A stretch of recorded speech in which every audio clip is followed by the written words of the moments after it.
So this is called a moon festival. The land of Verdancia is an expansive verdant paradise located west of Dragon King Isle.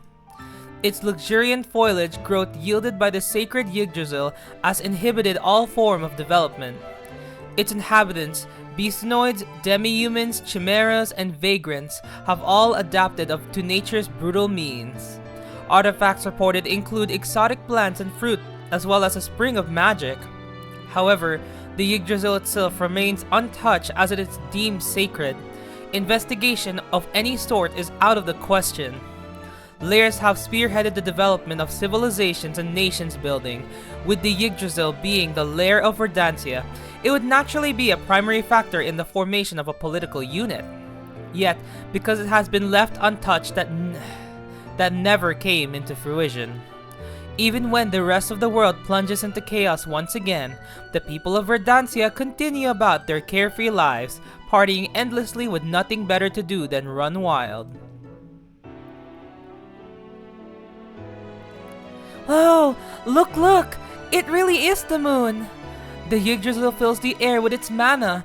Pale moonlight gently pierces through its leaves. This is where the beastonoids gather, the Yggdrasil Assembly. Everyone is rejoicing over the return of tranquility, singing and dancing atop a circular stone-paved platform. Among them, a defenseless individual stands out conspicuously thanks to his fluffy white fur. This is kind of hard to believe, but it really does call for celebration. Let's be crazy tonight under the moonlight. I got it, let's have a best male tournament. Gather up all the beastonoids, bugs, and chimaeras. We'll see who's the best once and for all. This'll be awesome. I'll be the cheerleader. I refuse to represent the beastonoids. We will not participate. What? I think it'd be great. At least for today. What? Why? It wouldn't be strange at all for invaders to take advantage of tonight's festival. Hulk, never neglect your duties as the Yggdrasil's protector. Huh? I think the real reason you're saying that is because you're actually scared of losing to me, am I wrong? If I remember correctly, Wrecker, you've only won 27 of 63 matches and tied 3 times. That's not even 50%.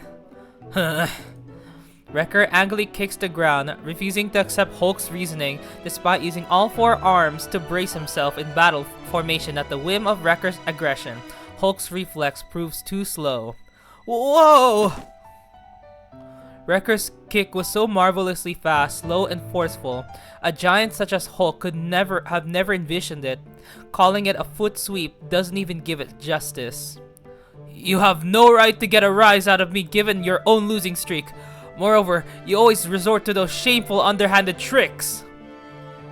Shameful and underhanded?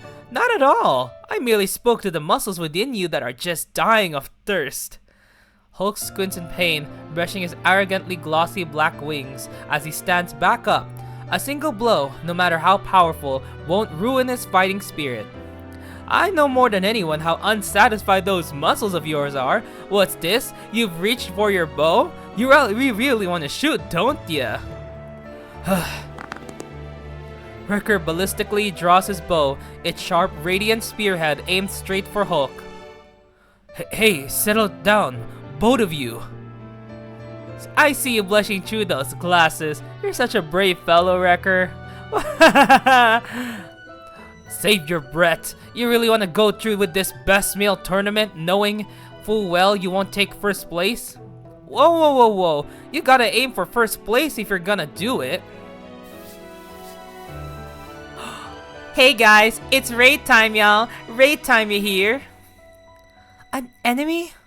Shoot, intercept at once. Oh no, there's just no way. Why so out of the blue? Wrecker, stop it. It's an unarmed opponent. Have you forgotten your oath to cease and desist? I only pledge my right to self-defense. Oh yeah, that's what it was. That wildcat wannabe identifies himself as an enemy. It is only proper to view this as a declaration of war. Well, what I mean to say is... Hey, what's with all these arrows coming at me? Give me a break. Hey, hold on a second. Loot frantically dodges the waves of arrows, propelling himself from tree to tree in a mad dash. Hulk, on the other hand, is even faster than the arrows flying after the quick-witted Chimera. Punch! Hulk swings his fist at the speeding arrows the moment he spots a lag form in their trajectory, beautifully knocking down each and every one. Sir Loot, so good for you to come. Hey there, Hulk. Beautiful moon we have tonight. It'd be a shame if I lost out on the fun in another one of your Beastonoid festivals. You're absolutely right. We are having a festival. We were just talking about it. We're not. Glad to see everyone's the same. This is the perfect opportunity for us to hone our skills together ahead of the all-out war over who controls Verdansia. Join exercises. Of course, all creeds are welcome. That sounds awesome. I'll participate so long as Cutie does. Sir Loot, I would be honored to have you show me more of your beautiful, meticulous form of martial arts. The miraculous harmony between Wildcat and human encapsulated in you is beyond words. I'm even stuttering. Hey now, I'll have to charge for touching. Let's compare each other's manliness. Waist to waist, hand in hand. Carefully feel the one and only Hulk. Huh, what a sleaze. Wrecker, just deal with this tonight, won't ya? It's not as if the road to Amity has been severed. I approve of Hulk's proposal. In that case, Chief Forte, would you be willing to wager your status as Patriarch? So be it. That is for you are intent on challenging. Alright, in the meantime, I'll go get the Chimaeras. Darting through the forest with the moon shining overhead will be so much fun. Anima, please be careful. There will also be many out for blood because of that very moonlight. Come on over here so I can cast a spell on you. Okay. Forte, please don't lose. Anima, of course I won't lose. How passionate. If only my chief could find a spouse, I'm sure he'd become a little more amicable. Wow. Chief Forte and Anima are so harmonious together. Those two are very pride and joy.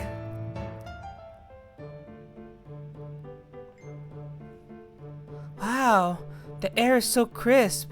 It's overflowing with mana. Huh? What's that sound? Could it be a flute? Hey, is anybody there?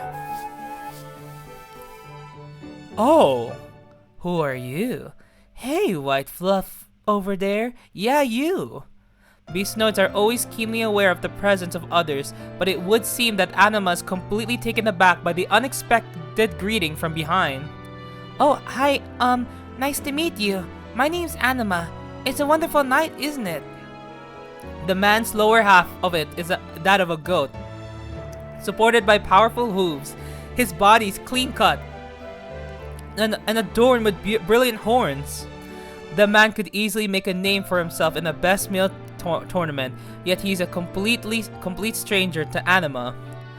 Yes, nice to meet you too. That sound you were making was really pretty. Hey, wanna listen to my tambourine? No, I'm fine. So, how do you like my syrinx? It was so pretty. You're so good at it. You think so? I think it sounded a little dull.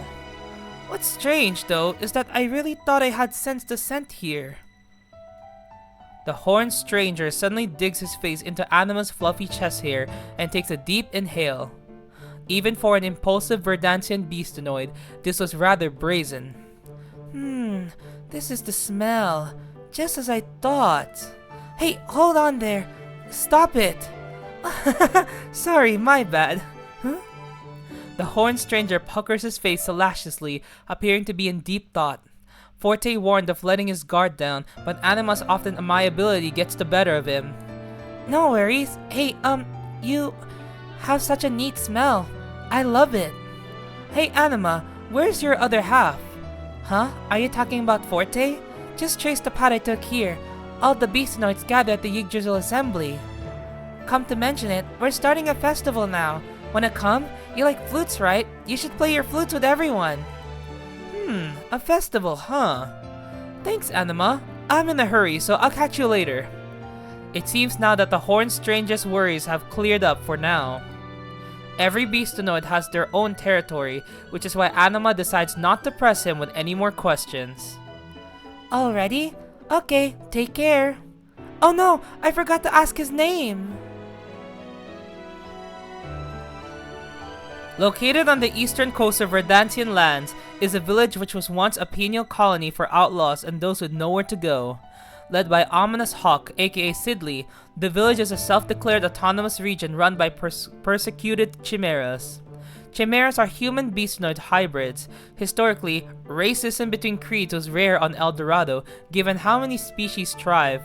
The timing for when Chimaeras began to appear, however, coincided with the appearance of the dark clouds of dusk. Was it a blessed force in evolution or a taboo existence destined to fall? Humans had lost their wild instincts, beastonoids have turned their backs towards civilization, but Chimaeras conformed to both, becoming a great source of fear. You hear, Sidley? Look, there's not a single cloud. You can see the full moon. Why, good evening, Poogie. Come to think of it, I just saw the sky. The beastonoids appear to be restless. Hey, if we were to attack now... You really are a warhawk, huh? We'll leave that off the table today. For now, we shall do nothing. Huh? Well, it's not that I like war per se. What I'm wanting to say is, just because the clouds went away, doesn't mean that the everyday life of Chimaeras has changed a bit. That's why we fight. What did we do wrong? How much longer do we have to stand by? Everything you say is true. I completely sympathize with how you feel. Even so, that does not justify invasion. That is unless there's a certain gain. Anyway, come inside and have some tea, won't you? I have some tea left perfect for a day like this. Yeah, sure. I'll pass on anything that's bitter, though. I saw a vessel flying eastward to Dragon King Isle. It was flying with this magical luminescence. What? That can't be. Well, if you say you saw it... There's going to be a war that involves the whole world. It's just a premonition I have, though. Huh? Sidley's allies, Ominous Hawk, isn't just for show. Poogie himself had been saved numerous times by Sidley, who is both an avid reader and scholar of war strategies. Whether it be a premonition or an inference, Poogie understood the weight of his words. We should forget our past with the beastonoids and forge a path to amity. You don't seem so convinced, huh? Not really, but you're our patriarch, so even though I don't really get what you're saying, I know you're usually right about things. Thanks. Just hearing that from you makes me feel stronger. Anyway, the moon tonight is far too beautiful to be talking about all these turbulent affairs. Let's just gaze at the moon together, you and I. There's nothing else going on for us, after all. Say what? That's the part of you that I don't understand. What's gonna come about from gazing at the moon? What's so wrong about it? The meaning behind things often comes about later on. Sitting together at a modest table, the starlit sky looks totally different from the room's single window. Being the reader that he is, Sidley's room is always orderly. The gentle, sweet scent of canned herbs tickles the nose. For someone with ample tiger blood coursing through his veins, this moment was beyond irritating to Poogie. To avoid any inevitable argument, he has to find a way to release his built-up energy before it's too late. I'm happy, even given the circumstances we Chimaera face. Sidley? Having resigned himself to the herb's aroma, Poogie cocks his tail up as he asks a question in return. Even in moments like this, Sidley is a strategist. The Ominous Hawk swiftly lands inside Poogie's tiger. Ears, you mean? Hey, Sidley. Wait, someone's coming. Sidley, Sidley! Good evening, Anima. It's just you. Hey, Poogie, have you seen the full moon? Also, we're having joint exercises at the assembly. Would you Chimaeras like to come? Loot's already there. That guy. Personally, I'll have to pass on this one. It's a little too soon for me to get in the mix. Wait, what? You won't come? Yeah, sorry, Anima. Huh? I thought you wanted to get along with him. It'd have to be after having a long talk with Forte. The beastonoids are hardly unified. What would Wrecker think?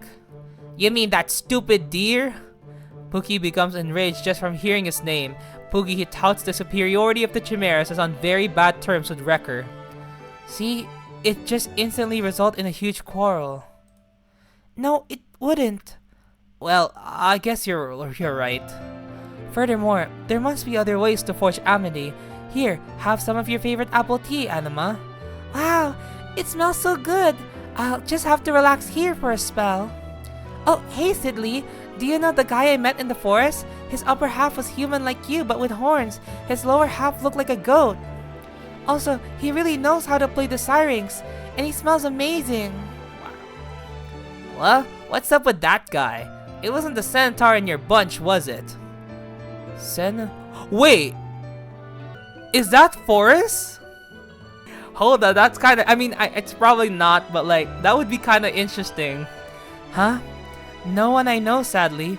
Verdansia is so vast, you know. It'd be nice to get to know him.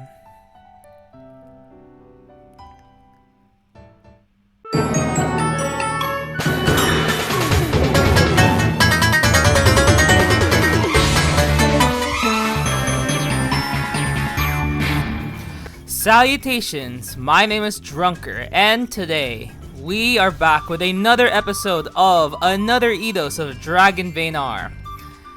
So this is part 2 of Alpha and Omega, the tribal lands of Verdansia. So we are continuing off with 315, the King of Verdansia. This has an adult scene, so let us see what's forth with us, if that's how you say it. We are starting off with Wrecker, who seems to have run away and is currently recovering from that attack from the quote-unquote poachers. I can't believe I let poachers escape from under my nose. To be on the run from the enemy colluding with the Chimaeras completely ruins my name. Wrecker has returned to the Yggdrasil assembly located at the tree's base trunk. The only thing on Wrecker's mind is the previous fight he was in. He had so much pride as the forest keeper that he cannot possibly forgive himself for having let poachers get away, much less run from them. He also isn't too pleased about the thought of the Chimaeras, his sworn enemies, enjoying the blessings of Verdansia. Why must all the beastnoids be idiots? As much as Wrecker wants to launch a offensive, he can hardly find other beastinoids who are on the same page as he is. The beastinoids at the Yggdrasil assembly are all preoccupied with fighting or looking for who they are going to breed with that night. Wow. Wrecker is flabbergasted and dismayed at how undisciplined his mates are. Perhaps due to the raging heats holding on him, but his patience has already been worn thin. Good grief, what the heck is Forte doing in a time like this? This is what happens when we decide on our patriarch via just a best male tournament. Okay, let's go and see, let's go back to training. Hey, idiot, yeah, you. If you don't know what to do with all your hyped up strength, then let me be your opponent. Come over here. If you don't know what to do with all your hyped up strength, then let me be your opponent. Come over here. Several beastinoids immediately react to Wrecker's provocation. They instantly turned around and barraged him with fists. Although outnumbered, Wrecker gracefully disposes of each and every one of them. This is far from motivating. So what happens if we question Forte? Let me check if my mic is working.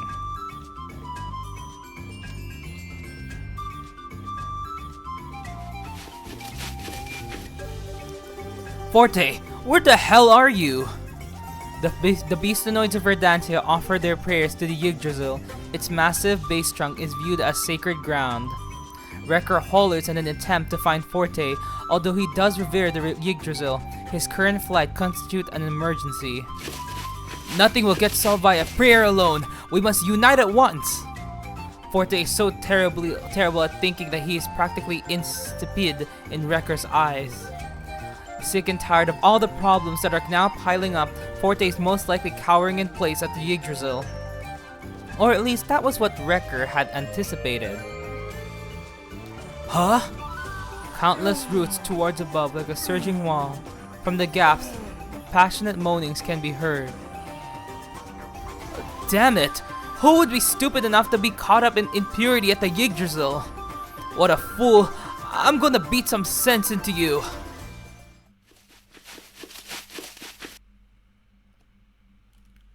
Huh? Wrecker traces where the Kuchetic voices are coming from, but as he gets to the exact point, he finds one of his brawny mates collapsed on the ground. What on earth happened?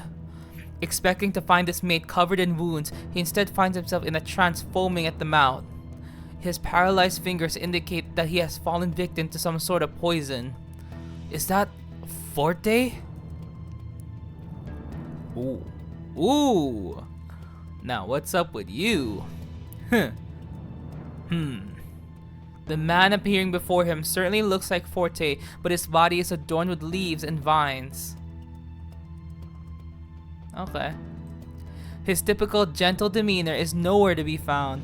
Despite having wanted to give him a piece of his mind, Wrecker finds himself taken aback.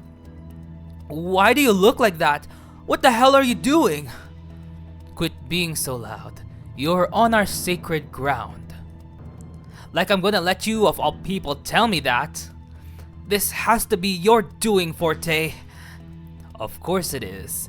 This guy just couldn't listen, so all I did was to be a little intimate with me. The collapsed beastonoid is none other than the leader of a pack uncooperative with Forte, as he himself has been aiming for the title of Patriarch in the same way Wrecker still is. I am the rightful Patriarch of Verdansia. I won't allow anyone to defy me. This is also the will of the Yggdrasil. I am the one who it has chosen. Don't be so full of yourself. That can't possibly be true. Shall I prove this fact to you with your body? All of you are the same. If your body isn't told who's on top, you just won't understand. The difference in their power is blatantly obvious. Forte is practically a different person from the man he has fought so many times up until now. You're not going to run away?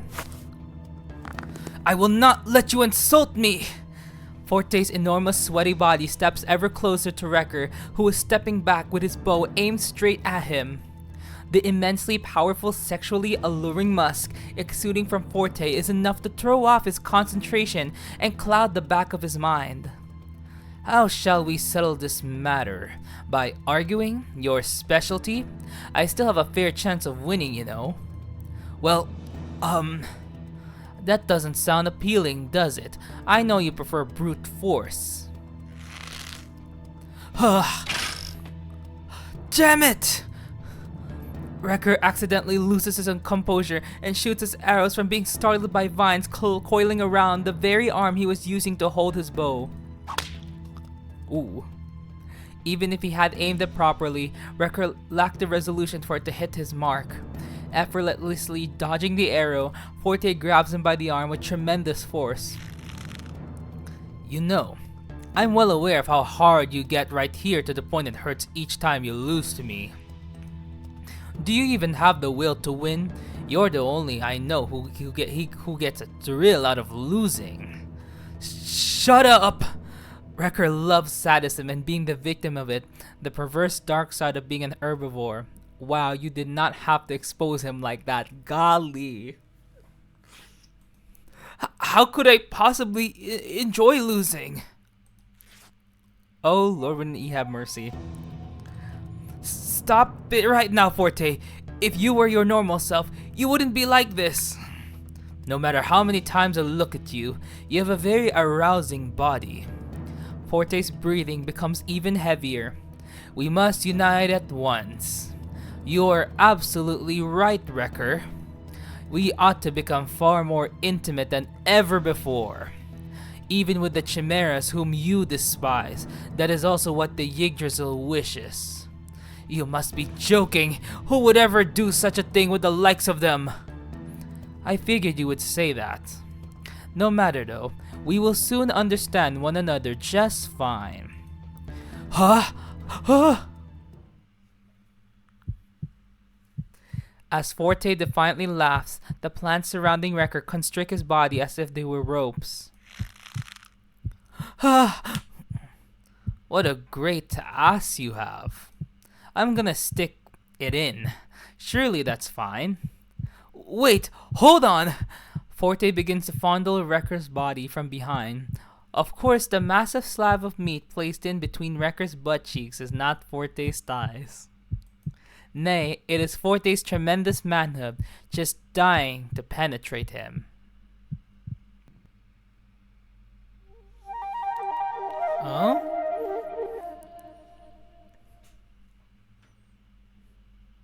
Wow, look at them doing it. Thanks to that, my magic is a top-notch performance. Data boy, now all the Beastonoids and Chimaeras will be intimate together. With a little ball even coming over to play, this calls for a party. How fun!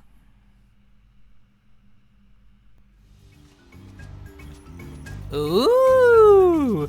So we are here. This is called the Ominous Hawk. Also, I think I finally got Pius's voice sorted, so yeah. We have arrived. Good job, everyone. Just getting through the forest was a pain. It sure was a much-needed adventure after our hiatus. Hey everyone, look at all of these. I found some rare leaves I've never seen before. It's so hot. I desperately need to replenish my magic. Well, you may be the Dragon King, but you are slacking on your exercise? I am in no need of exercise. I get all I need at night. That's how I work. Oh, yeah. You must be really slacking. That was just a little walk we were on. It's just a good thing we made it here safely. Hey, what are we gonna do next today? Wanna come to my place? Oh? Who are you?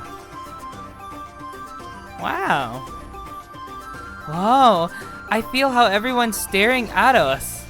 The emotions behind those stares are varied as Kun and the gang are still very much outsiders in the Chimaeras' home turf. While some Chimaeras are warily observing their every move, others are intrigued by their presence. Let's get right to meeting with Sidley. That way, you'll be fine even if you loiter around.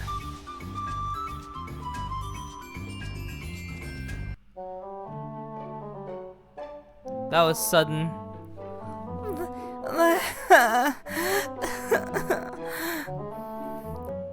There. No need to cry, Anima. But, Forte... Huh? A Beastonoid? Inside the home of Sidley, which Pius had guided them to, a large Beastonoid bawling his eyes out. What? From afar, he looks a giant ball of fluff, while white fur on the table. Here, have some chamomile tea. I'll put a large helping of honey in it, just how you like it, Anima.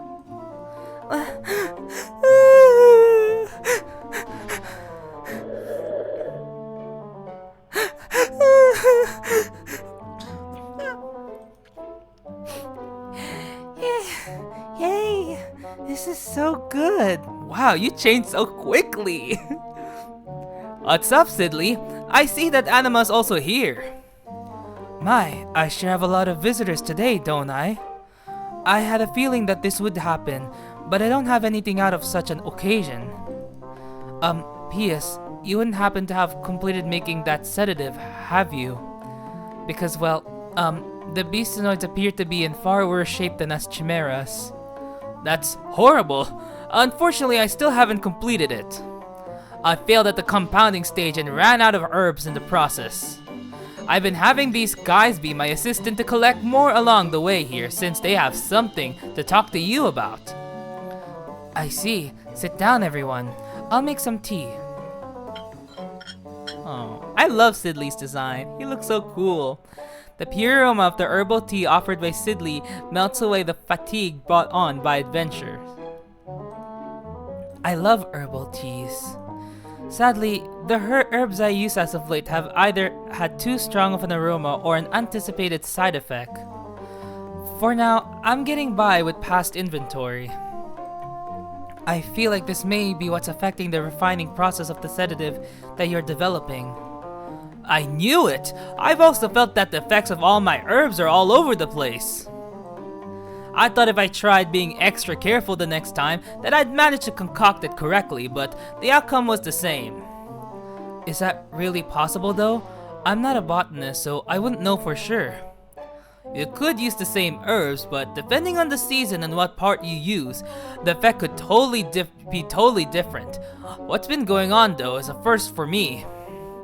Anyway, I appreciate that you traveled all this way. What seems to be the matter? You'll get a surprise out of this. We might have found something out about the endless mating season.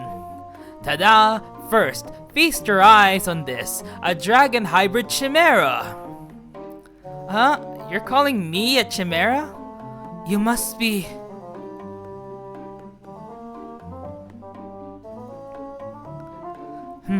So this is the work of the Shadow King of Lust. That sounds about right. Wait, you believe me?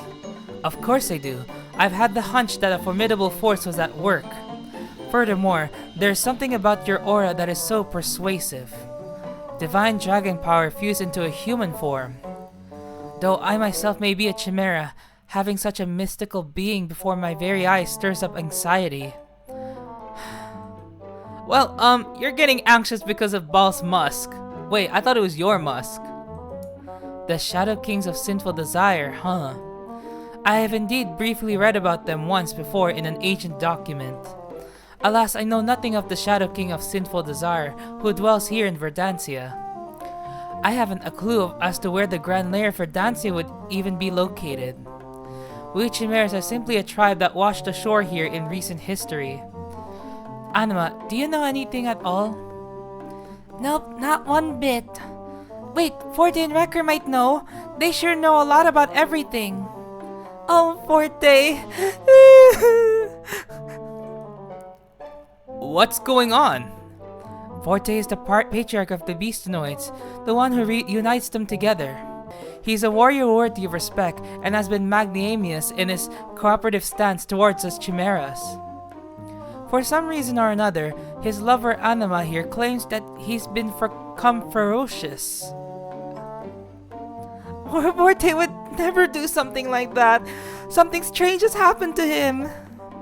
Do something like that? He's been so reckless with everybody. Now, hold on there. Asking Anima about that is a bit too harsh. I assume it's safe to say that this is also the work of the Shadow King of Lust. It's too early to pinpoint the exact cause, but the situations may very well be related. I had initially thought this was just an unusually timed mating season, but we've ultimately been handed a difficult trial given how it's only gotten worse. I just have this gut feeling that we'll be imminently laid siege to, and I really want to do something about it. I guess it's a good idea to survey beastonoids that are familiar with the local legends here. I suppose we are plummeting into catastrophe. The green forests of Verdansia are as deep as they are impregnable. With the beast being in this much of an uproar, will it even be feasible to make it safely to where the beastonoids reside? I do worry about Forte though. If what Anima is saying is true, he may very well be possessed. Well, the night is already growing late. Could you spare me a day? This appears to be a far graver situation than I anticipated. I'll ask some of my allies to help out. They might know something about the Shadow King of Sinful Desire at play here. There should still be a rundown house once used by the wanderers who first washed ashore here. Although it isn't a sufficient accommodation, I ask that you please spend the night there. We appreciate it. Thank you. There's one thing that I asked though. What's that? Do not go outside until morning breaks. Got it. Just being out a little ought to not hurt though. Absolutely not. That is final. Slightly taken aback by Sidley's stern stance, Kun and the gang consent without uttering a peep. The reason for this is clear. Sidley cannot allow his guests to put in harm's way. Okay. That evening, the rundown house offered to them by Sidley looks as if it could collapse at any moment. The awful smell of mold alone makes it impossible to sugarcoat how dreadful it is. Occasional howls echoing from outside sent chills down their spines, but at least they didn't have to camp outside. This, though, was not enough to suit them entirely. That hero Hawkman must be premonition. Ooh. Huh? Is premonition in reference to Sidley? He's the opposite of your brother. He possesses superb insight and is very prudent. So, is there really no relation between the dark clouds of dusk and the Chimaeras? This is the first time I'm knowing of how they were driven out here of all places. I have no idea, but I do know what you're driving at is a reason to blame me. There you go again. Hold on. There was a slew of heroes who tried to snatch my divine dragon power way before I ever made the dark clouds of dusk. Since creating the clouds, there was an obvious uptick in the number of heroes who made their Eidos stand out, which made them all the more troublesome for me to handle. Although that didn't stop me from beating them at their own game, I vanquished them all. Barboras lets out a sadistic laugh. Indeed, the Dragon King was up until recently the enemy of the world whom everyone aimed to take down. I mean, wasn't everyone just desperate because the fate of the world was at stake? How ironic it was for your carefree self to be the one to take me down. What do you mean by carefree? Well, I guess I might have been a bit fine with whatever happened back then. But how does this talk about past heroes relate to the Chimaeras? That Blackford cub, the one bothering intellect, himself was born adapted to the dark clouds of dusk. The Blackford cub? Wait, who? In the same sense, the bird of the Chimaeras and heroes whose Eidos stand out are a part of how you'll all adapt. To someone like you who was face to face with his downfall, those were in fact necessary changes, were they not? Why are you asking me that? How am I supposed to know? Well... Huh? Barboras takes his hand and brushes it against Kun's dragon scales before enveloping him in his broad chest. You partook of my blood when you were at death's door. That was no coincidence. I believe that was the distinct power of desire within you. Hold on, I don't have any sort of power like that. I've never even studied magic before. Well, for now, we can leave it as a question mark. Oh my goodness, keeping secrets again. Golly. I for one would like to say farewell to these beastly smelling lands as soon as possible. Yeah, you're right about that. This adventure to Verdantia has been a lot harder than I expected. Since we're investigating where the beastonoids are next, we'll need to have all the Chimaeras cooperate with us. I'm not really sure whether I want to meet this Shadow King of Lust or not. Sooner or later, you'll be meeting Lust, that's for sure. Huh? Why do you say that? Because you're the world's most prized catch, and you're in his home turf.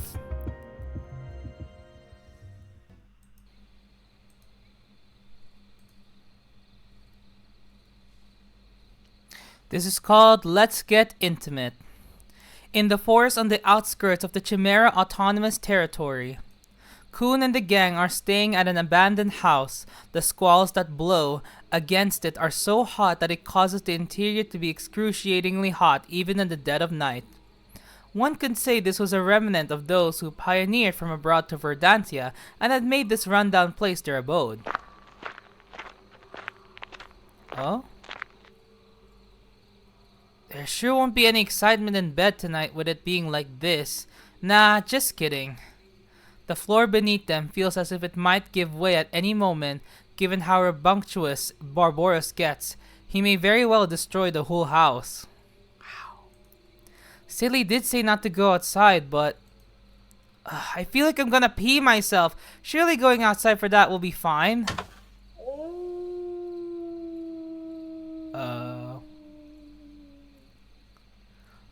Why do forests have to feel so creepy at night? I know this is a long-awaited adventure, but it's still pretty scary. On the coast of Verdancia, the idyllic tranquility of the Chimera Autonomous Territory is becoming uncannily calm.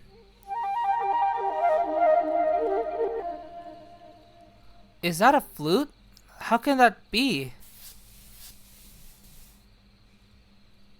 Is there someone out there here? Kun pushes away the brush in the direction of the sound. As he moves forward, the strong aromas of the deep foliage and earth hits his nose. Oh, this must be it. As soon as his dragon eye adjusts to the dark, he instantly noticed two beast-like shadows. However, it isn't one pair of individuals that his dragon eye and ear are picking up on anymore. Why? Front and behind as well as to the left and right of him, there are chimeras breeding all around. Oh, they can't all be in the middle of doing it all around me, right? No, I can't get turned on unless I want more unnecessary drama. It's no use. Nothing beats being made fun of by Bob for pissing myself. Bro, just pee and leave. Golly. Huh? What's happening? Despite having overcome the fear of his bladder bursting, there's no time for Kun to feel at ease as the scene unfolding before his eyes takes his breath away. The plants that he had just peed on are growing out of control. What the heck? Why are these vines getting on me? Don't tell me this tree here is growing. Kun has battled countless plant monsters in his journeys up until now. Every last one was capable of disguising itself as part of the natural surrounding, making it difficult to ascertain their weak points. Of course, they all had to be poisonous and a pain in the rear. Ball! Ball! Realizing the sort of danger he now finds himself in, Kun puts the muscles in his dragon arm into action to unleash rounds of flames at the plant as he starts to panic. No way! It can't possibly be growing this quick! Oh. No! Don't burn it! Healthy plants are difficult to burn. You're an adventurer, aren't you? Surely you know that. Who are you? Why, how nice it is to meet you! I've been waiting for you. I'm sure you were looking for me too, weren't you? Wait, what? That's the sort of mutual affection we have for each other. It's almost shameful, even. The new visitor before Kun, illuminated by his flames, possesses thick fur on his thighs and massive goat-like horns, while having a human-like torso. The fragrant scent of his magical charm and his radiant body, which exquisitely embodies arousal, make him stand out as special. The line which distinguishes him from any typical chimera is more than obvious. No way!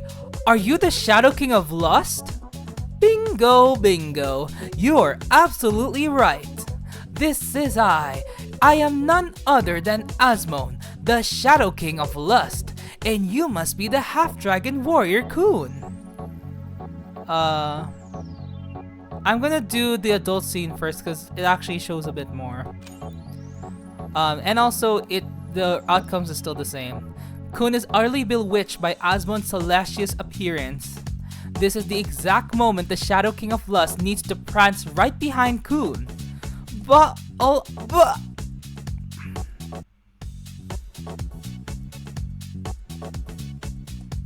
Kun, where the hell are you? That's Ball.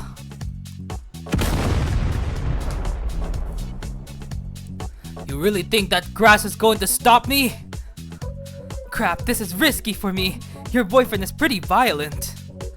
You hear how close he is? Let's go already. I'm trying to adjust, hold on. But you do smell good, Asmon. But why? Oh, what's this? You're still hard. Lil Bal may very well be ticked off too, but you're also not huffing and puffing nearly as he is.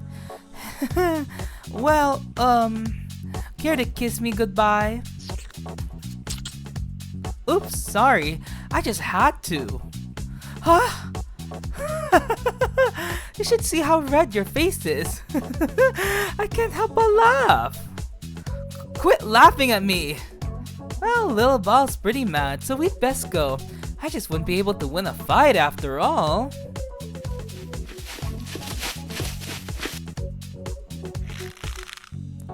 Best we go, my ass. Learn your place, varmin. Barboras tugs on Asmon's alluring long ears with murderous intent. Ow, ow, ow, little ball! Aren't we buds? I don't mind you guys being a thing, so long as I get sex with him at least. You're not to touch my mate. Your lack of taste is infectious. Having recaptured Kun, Barboras mercilessly unleashes countless fire blasters at Asmon. Whoa, that was close! What did I say about not burning up the forest? I could care less. I'll burn down this entire land if I have to. I'm sure your magic will run out before you get the chance to do that. Well, it doesn't look like you'll let me leave quietly, huh? Head-to-head combat isn't my specialty, but if there isn't any way out of it, I guess I really have no choice but to go all out. Ugh, what a pain this is. Then, Asmon takes out his sirens and fills his lungs up to capacity. Kun, don't listen! Your ears will rot! You say not to listen, but I just don't see how that's feasible. Kun reluctantly tries to cover his ears, but this is just a meaningless attempt as the melody still manages to strike his eardrums. How could I be having a nosebleed? Large drops of bright red blood drips from his nose onto the foliage of leaves beneath his feet. It is now apparent that the melody of Asmon's sirens is in fact his weapon. God damn it, what a pain in my ass! Barboras then gets in between Asmon and Kun and takes in a deep breath. Oh? What? Hey, quit that right now! I can't allow you to do that! Ball? What is it that you're trying to play? Hey, this doesn't hurt my ears. Is this a song in dragon speech? Don't tell me this is a piece by you, Ball. It's actually kinda good. Shucks, I'm worn out. Alright, I'll head home. So you are the culprit behind the disturbance. If you've learned your lesson now, how about you figure out how to be a little more behaved? Huh? As if I haven't even lost. Just you watch, I'll attain the strongest alpha out there. There isn't anyone out there who can match his... whatever that is. All the pervs throughout this land will pour their magic of overgrowth into my Yggdrasil. That way, I'll be at my maximum power. I'll transform this whole world into one pack. Behold the explosive birth of an intimate circle of fun where every day, everyone will have sex 5 seconds after having met. Golly. What? Oh, don't you worry, Kun. I'll be including you in the pack. Wait, me? Every day with you? We did kiss today after all. Did my facial hair hurt you? I'm sorry if it did. Oh no, I'm fine. Hey! I've already finished my preparations for making every man in this land go crazy in heat. Watch as I taint the whole world with lust. To make this world more intimate and peaceful, I'll be needing you, Kun. Ignore little ball there and come with me to my lair, the Yggdrasil. That's where we'll party with everyone.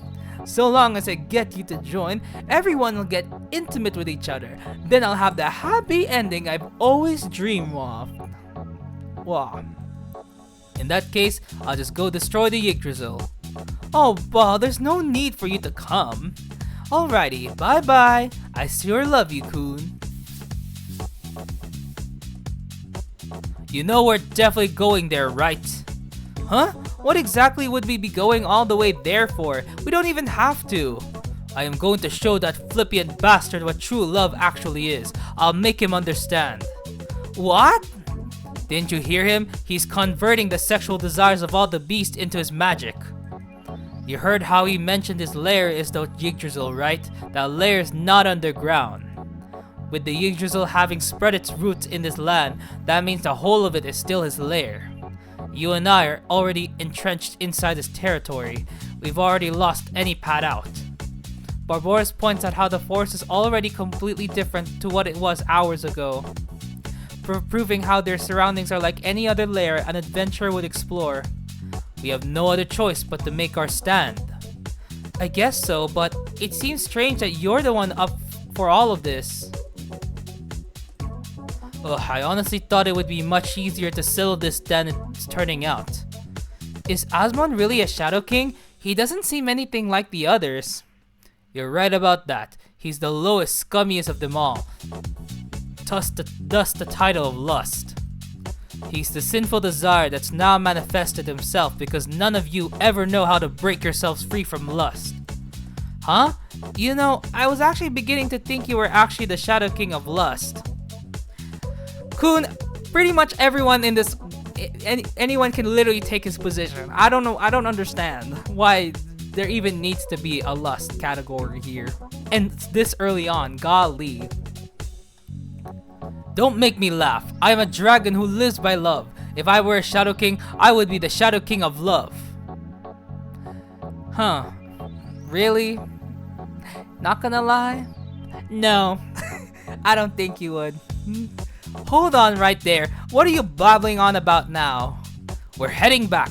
This forest is the worst. It reeks of beast. I can't stand it here. Hey, what if we could manage to become a little intimate with Asmon? As if. He sure is winning you over. I'll just have to teach you today what the difference between love and lust really is. What? That sounds a bit... Hey, what was that song of yours earlier?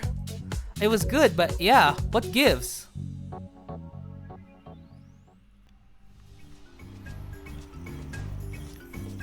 Okay, this chapter is called Sinister Walter.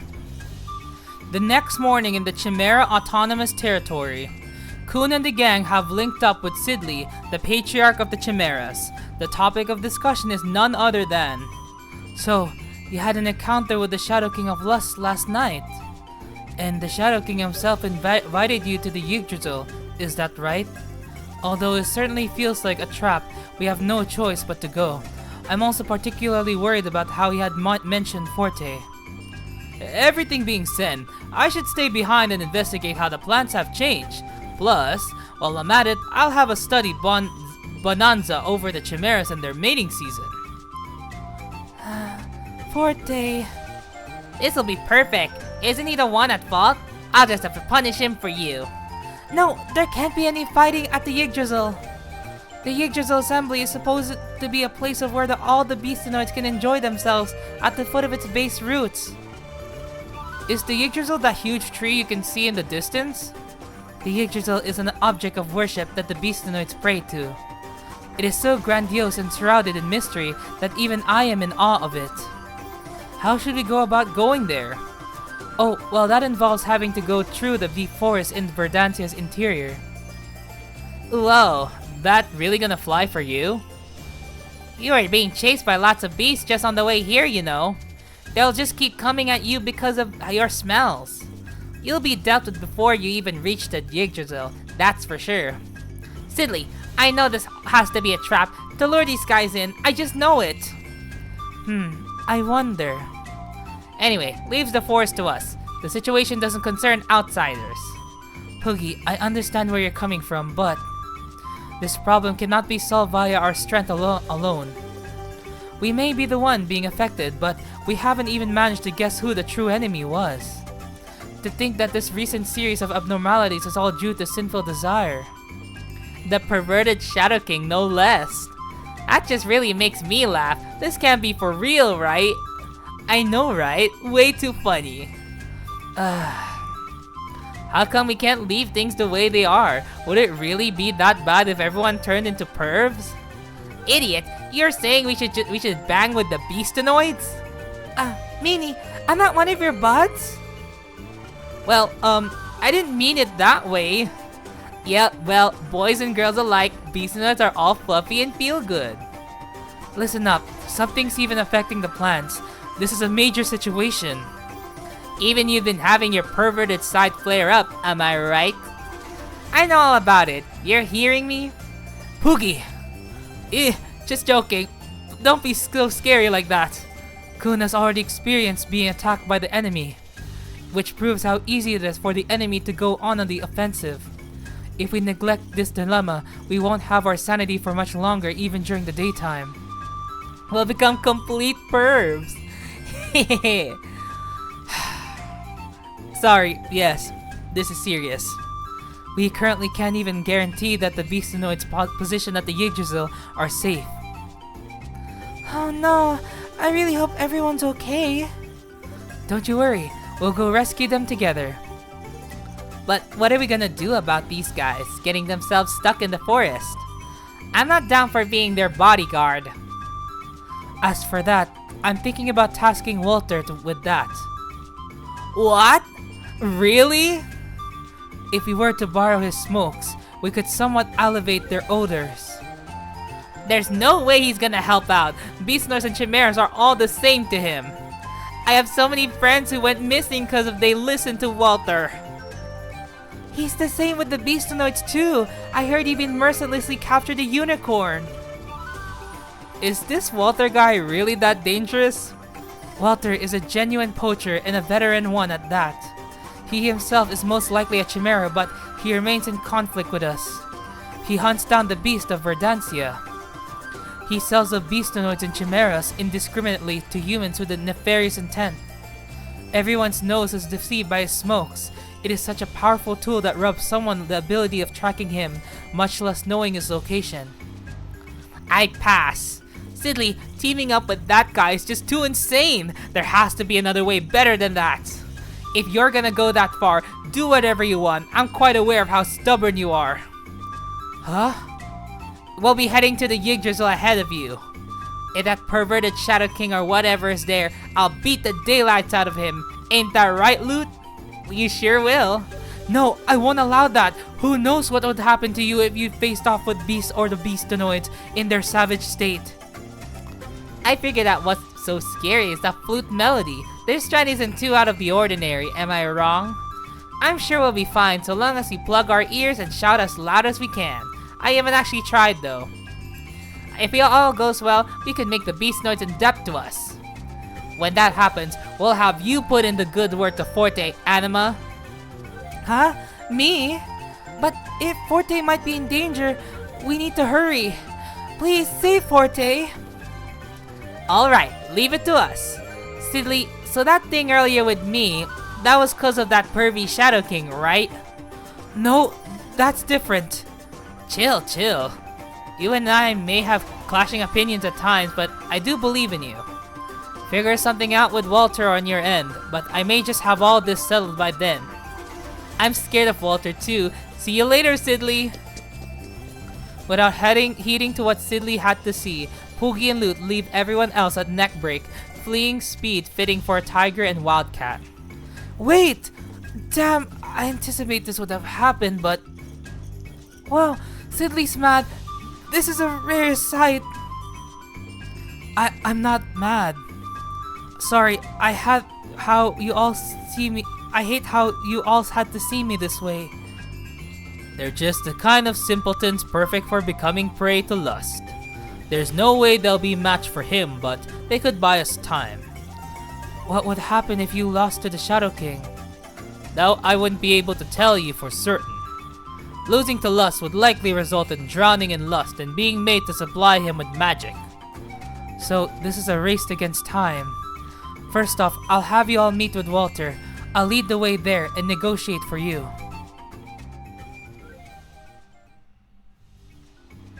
Oh, so this is called Exchange with the Poacher. Due to the overgrowth created by the Yggdrasil and Verdansia, human development of the area is impossible, the foliage growing far too fast for it. The ruins rotting along the coast are the scars of failure left by past voyagers who sought to pioneer these lands. However, it is not historians who cling to these parts but poachers, outlaws who have quit searching for legitimate ways to make a living. What these outlaws seek are the bizarre plants and skins and bones of beasts, especially those of beastonoids and chimeras who are known for their longevity and physical prowess. He should be around here somewhere. You're talking about Walter, right? Yes, well, you see, he's still a poacher and their whereabouts are never easy to pinpoint. This is always where I'm able to reach out to him for negotiating. This area is full of blind spots and I'm fully aware of how poachers love that. Although I cannot conclude definitely whether it was the act of a poacher or not. Many Chimaeras allies of mine have gone missing in this area. To be frank, this is not a place even I wish to get near. There isn't a guarantee that we'll see him here today, but I have a vague premonition that we will. The poachers are also very knowledgeable on the forest, sometimes more than us or even the beastonoids. They certainly must have also noticed the abnormalities occurring as it concerns themselves just as much. Hours go by, yet there is no sign of anyone, much less Walter, at the ruins, which have plunged into complete silence. Sidley tries to start small talk by ringing up bits of what he remembered of the last history book he had finished reading. I guess he isn't showing up. The beastnoids of Verdantia have always been at a loss with poachers. That being said, it's not that I don't understand why they despise outsiders so vehemently. Nonetheless, the rare plants and animals of Verdantia still fetch a high price, so outsiders flood in no time, no matter how much they try to drive them out. Nothing has changed. Many are likely drawn by rumors of Upart, such as the Spring of Youth and the Peach of Longevity, which highlight the mysticism behind the Yggdrasil. I don't necessarily blame them for that. I myself am just as intrigued by relics. Just as Sidley mentions himself, he adjusts his hat out of embarrassment. Actually, even this hat is a relic that I got my hands on when I traveled to Sepia. It's really useful in aerial raids. It's one of my favorite belongings. Wanna try it on? Huh? Sidley's perfect hearing and instincts immediately pick up on the sound of a pack of feral wolves running towards them, seemingly from all around. It would seem that beasts are heading this way. We'll talk about this hat later. Talk about it. Brace yourself.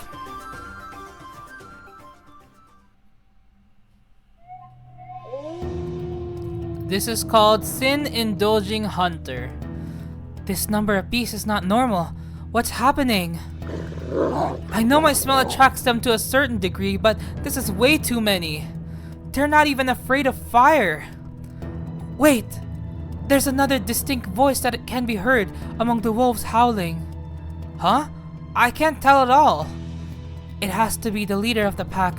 If we drive him back, the attack will stop. There's no way for me to know where he's at though. I'll search for him from the sky. Just hold down the fort for a bit. Just as Sidley spreads his powerful wings to become airborne, a shadow resembling a flying squirrel flies towards them from between the trees from the opposite direction. Huh? Oh! What have I said about minding your own business? Is it a person? Sidley, don't fly! You're being targeted! Huh? An arrow soars through the air straight for Sidley, right as he was propelling himself. Luckily, he was able to pause himself in the nick of time and was unharmed. Whoa, that was close! This arrow...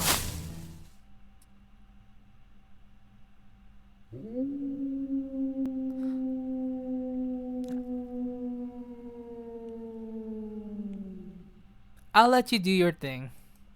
The beasts which had been charging at Kun are beginning to scatter. From their direction, a single poacher with a foreboding aura is lumbering towards them. All the while, the poacher lets out a wolf-like cry as if to provoke them.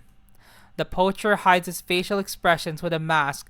What is certain is the murderous glint beaming from his eyes. To think it'd be with damn Sidley. Bunch of useless game. Sidley, leave the Chimaera with the powerful scent for me. Walter! Huh? That weird man with the canine mask on is Walter? It is evident that who Walter is actually after is none other than Kun, who is safe behind Sidley. Bearing no mind to Sidley's temperament, Walter forges ahead towards them as he scowls at Kun. What the heck is wrong with this brat? Calling me a weird man? Huh? Wait, you're No way! Half dragon? How do you even fly with just one wing? The half dragon warrior actually really is one half dragon and one half human. Well, what are your bones like? Let me split you open and find out. Whoa, hold it right there. Sidley, what gives? Apologies for impolite behavior. Walter is famous for hunting exotic specimens. He seems rather intrigued by your appearance. It would be nice though, as if we could get him to hand over some of his smoke cordially. I'm sure your skills would fetch a high price. Why not partner up with me for every time you need to shed? You could make a killing. Exposing just how little consideration he has for others, Walter touches every inch of Kun to assess his value. Hey, you need to stop that, please! Kun is... Well, in the Federation, at least, Kun is a hero for sure. There really isn't anyone with anything bad to say about him. That's enough, old guy. I won't allow any more of this. What the heck is this now? Being protected by Romeo and Juliet here? How pathetic. Do you even have balls to show for yourself? Hey, I bet your balls would sell for a ton of money too. Perhaps I should preserve them in alcohol. They'll definitely earn me many times more than regular mutt balls. Hey, where do you think you're touching? Stay still, won't ya? I'll castrate you in a flash. Whoa, he has a knife! This ain't good! Walter! Alright, but you'd better hand me over some of your feathers later, cause I can sell those too. As you've clearly overheard already, this here is none other than the half-dragon warrior. We're here to ask for some of your smokes. These adventurers are in need of a way to master scent so that they can covertly reach the Yggdrasil. The Yggdrasil? Are you guys insane? Those beasts are in the heights of a rapid mating season. You're precisely right. There's a terrible phenomenon causing havoc throughout these lands. It's even affecting the plant life, not just animals. Ah yes, the herbs have definitely changed. I don't mind more materials for stimulants and love potions though. I've been selling them to Sepian traders and scumbags from Yamato, but once they knew how in great supply they were, they instantly beat down the price on me, and I won't let them get away with that. With all these beasts being so driven by their impulses, it's been difficult to hunt them down peacefully, which is cutting into my profit. So you've sensed that something has been wrong too. In that case, I ask that you cooperate with us to solve this dilemma. I'll pass. I can't seem to make anything but grass that spews smoke everywhere instead of actual smokes, cause I can't focus. I just don't feel like lending over such a valuable resource, but I'll show you guys one of my failed attempts. It's a smoke screen. Oh no, this smoke is making my eyes and ears hurt. Don't inhale it. I'll dispel it by flapping my wings right now. You, mister, are coming with me. Ouch, don't tug on my wing. Oh. He got kidnapped. Quit making me run after you. You're turning this into a very annoying hunt. Kun is forcibly taken to a cave within the ruins. The rotten flesh and bones of beasts Walter had presumably captured and dissected are scattered about on the ground, terrifying Kun to death. Are you a dragon hybrid chimera? Well, technically. Wow, even among the finest chimeras, you're just out of something special. I'm not gonna choose the other dialogue because it's gonna be the same outcome, and that's also maybe if you wanna play the story yourself. Wow, even among the finest chimeras, you're just out of something special. You can't possibly walk out in the open like this, can you? I can though. I get it though. It's such a pain. Chimeras, beastinoids, humans, everyone is just a good for nothing. Hey, I didn't say I was bothered by anyone. Quit making it sound like I did say that. So, does that mean you are a chimera, Walter? Shut up! I am who I am. If you call me a chimera, I'll beat you to death. Whoa! Who would ever want to be on the side of the hunted? Couldn't you lend us smokes enough to solve the problem that's happening here in Verdansia? It has nothing to do with me. I'll be able to feed myself for a long while if I sell you off. I'll let you decide whether you remain a live capture or get stuffed. I only have those two options? If you don't choose either, I'll just kill you now. Whoa. Put up your knife. Why are you a poacher anyway? Silly is so nice. Aren't you two allies? Shut up. I can't even stomach the thought of being among a group of weaklings. I'm sure you've seen the current state of the Chimera Autonomous Territory. It's a foul place ridden with poverty. Every time I look at that heap of rubbish, it makes me want to vomit. I'm referring to all those weak bastards who've given up. Don't talk about them like that. I'm sure you understand how they feel, what with that laughable appearance of yours. I already told you I didn't care. Does that mean that you are minding how I look? Shut up! I once had my tail cut up by a human scumbag. He treated me like a dog. Why should I get the short end of the stick just because of my appearance? That's why I'm not joking when I say I am who I am. I said too much. I'll just have to kill you now. I thought you said you wanted money. Why can't I exchange some of my scales for your smokes? No way. I want your wing, those eyes. Oh, I can't forget about your balls. Really? Why do you want to go to the Yggdrasil anyway? You're not even from Verdansia. You'll be done for when you get literally screwed by the beastonoids there. It wouldn't be any difference to you if I just took you out here and now. Besides, aren't you essentially joining hands with the Chimaeras to battle against the beastonoids? If I were to take your life right now, it wouldn't even be anyone's business to tell me off. We're not going there to battle against them. Then why? You wanna breed with the beastonoids or something? We're going there to show them what true love is. Huh? Or at least that's what Val is saying. Love? Huh? I haven't heard that word in a while. How lame. Absolutely pathetic. Shams like you always end up the same way like me. Love. No one would ever love you. Stop making your mind up like that. How would you know? I definitely know what that Paul does. He has all this time. Huh? Definitely sure. You know what? I'll agree to split payments. What? Really? I'll spare you your balls. In exchange, I want some scales and...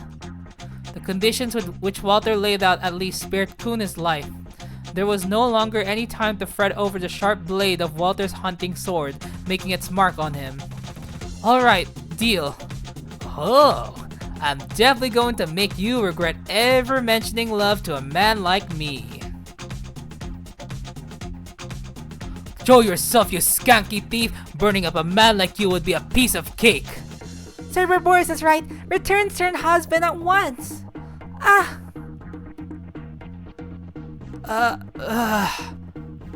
Oh, shut up! We just completed our exchange. Exchange?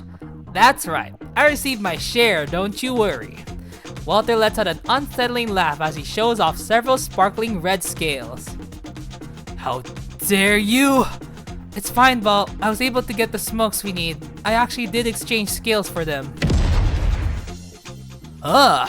Exchange my ass. You can't fool me. Know your place, Walter. I shall rob you of your skin and bones. Wait, no. Stop, Val. Oh, so that's your boyfriend? Anyway, don't forget that this is just a partial payment. I'll be sure to collect the rest. There's no such thing as true love. You make me laugh. Are you alright?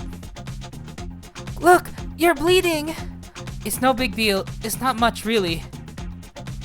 You can spare us the details as to what happened to you. I'm sorry for letting you get in danger's way. I'm surprised, though, that you were able to strike a deal with Walter of all people. I'm truly impressed by you.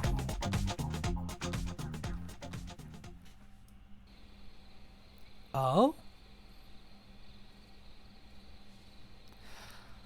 So this is called How to Show Love. This will be the last part, the last story for this part. Well, am I really a chimera now? The goal for Kun and the gang now is to pass through the innermost foliage of the Verdantian jungle by fumigating themselves with the smokes they obtained from Walter, the poacher. The smell, though, conjures up memory of the talk Kun had with him. No matter how hard he tried, Kun just couldn't get it off his chest. Absolutely not. You're a dragon. Or at least that's what I would responded with up until recently. Beats me at this point. That's for you to decide. The heck? You gotta be kidding me! Nothing changes the fact that you are who you are. I vow to be unfazed even if you were to deny your dragon identity. I have plenty of time on my hands. I'm confident to say that I will continue loving you for who you are, even with all that. Why are you sounding so strange all of a sudden? Didn't I tell you that I was going to show Asmon the difference between lust and love?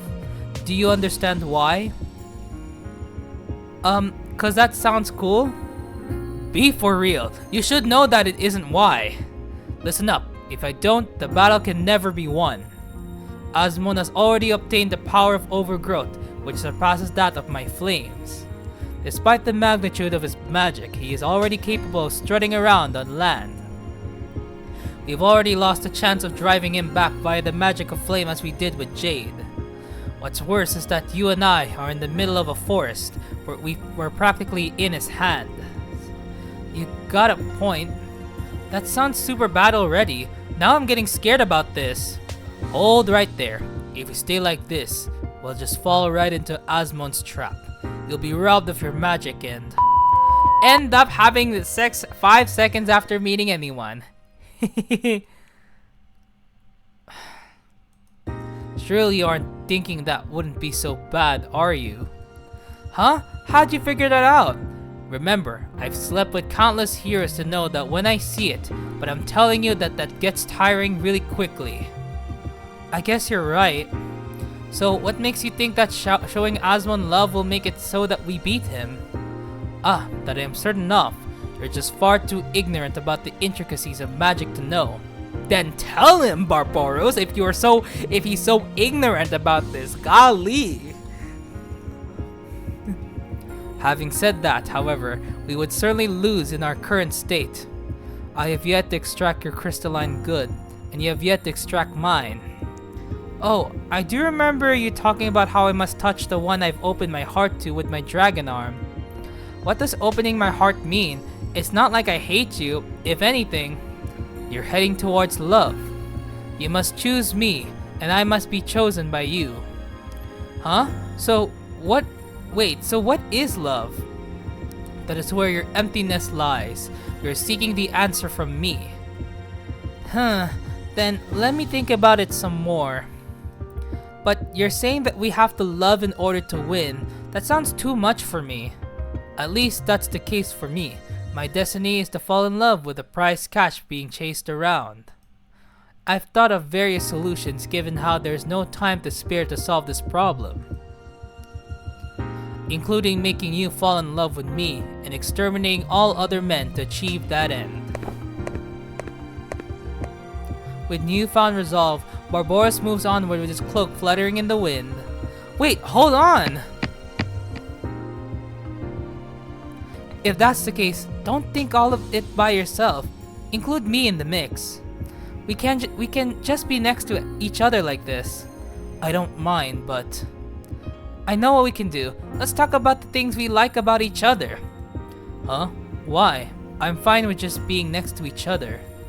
This is something I did all the time when I was traveling everywhere with Elaine and my brother. Even though we fought at times, it's always helped with making up. Let's see. The things I like about you. Wow, this is a little embarrassing. You're just figuring that out? Back then, my brother would just go on and on, so it was easier to say my piece. Why do you always have to act all that? Take the lead this time for once.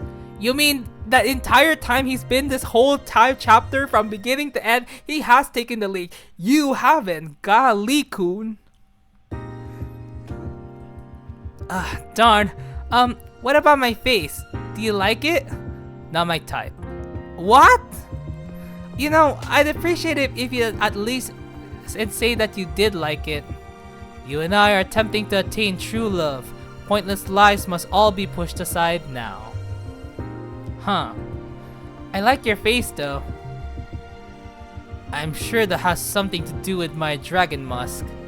I'm not lying. Even when I only look at you with my dragon eye, I get butterflies in my stomach. That's right. Well, don't you think being out like this is more fun than staying at home? This isn't fun for me at all. I want to end this as quickly as possible and go home. Hey, you don't have anything else that you like about me? You need to come clean with more of what you like about me now. What? See, this is exactly what I don't like about you. I just wanted to say, thank you so much for watching this episode of another Eidos of Dragon Bane R. Sorry, we're gonna cut it off here for now. And part 3 will be the last chapter of Alpha and Omega. Well, anyways, I hope you enjoyed the story so far, and I'll see y'all whenever. Bye bye!